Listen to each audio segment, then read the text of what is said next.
الحمد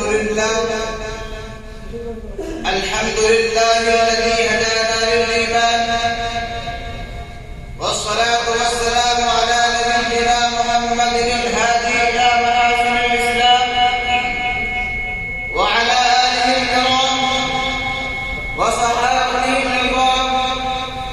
أما بعد، فأعوذ بالله من الشيطان الرجيم. بسم الله الرحمن الرحيم. إن الدين عند الله الإسلام.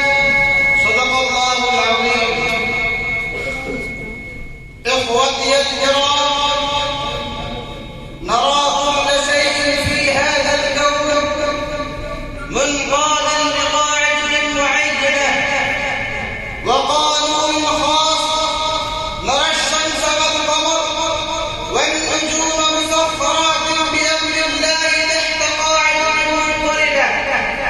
نرى الأرض دائرة حول ظلها، ونرى الماء والهواء والنور والأراضي كلها منعية لنظام خصه الله. نرى الجمادات والنباتات تحت قوانين مضبوطة، ونرى هذا الإنسان أيضا منقادا لنظامه الطبيعية، فلا يتنفس ولا يجوع ولا يتغذى ولا يتعطش ولا يشرب إلا وفقا للقانون الطبيعي. نرى قلبه منقادا في حركته، ودمه في دورانه، ودماغه في فكره، ومعدته ويده، وأعضائه وعضلاته، ويديه ورجليه، وأذنيه وعينيه، كلها منقاد الله بها. فالكون كله منقاد مطيع في هذا المعنى، فهو مسلم لأنه لا يدين إلا دين الإسلام والتسليم أمام خالقه. وكذا الإنسان وكل إنسان مسلم من هذه الجهة، ولكنه من جهة أخرى فهو بين الخيار في كونه مسلما أو كافرا.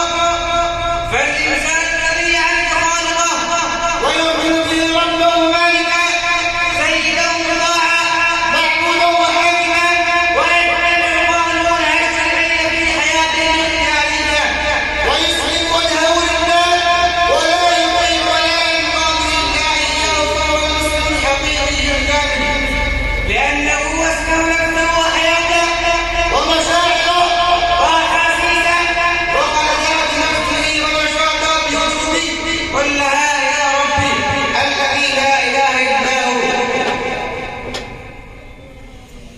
فالمؤمن بسبب إسلامه الشرعي وإيمانه بالله يميز بين الخير والشر، ويميز بين الفجور والتقوى، ويتحلى بالصفات العالية، ويقنع موقفا سعيها ورأيا سديدا، ويحمل سعيد الخطاب رشيد الغاية، فلا ينظر إلى هذه الحياة بطن من حديد، ولا ينظر إليها كفسد من له متعة، بل يعد الحياة نعمة من الله، فهي عند الغيب ورأس المال بكل ربح، ويراها خلصت عن الجهاد، ويرى لمنيا للكرامة، ويرى نفسه خليفة في الأرض، فلا يسير إلا طريقا مسوى. ربنا آتنا في الدنيا حسنة وفي الآخرة حسنة وقنا عذاب النار.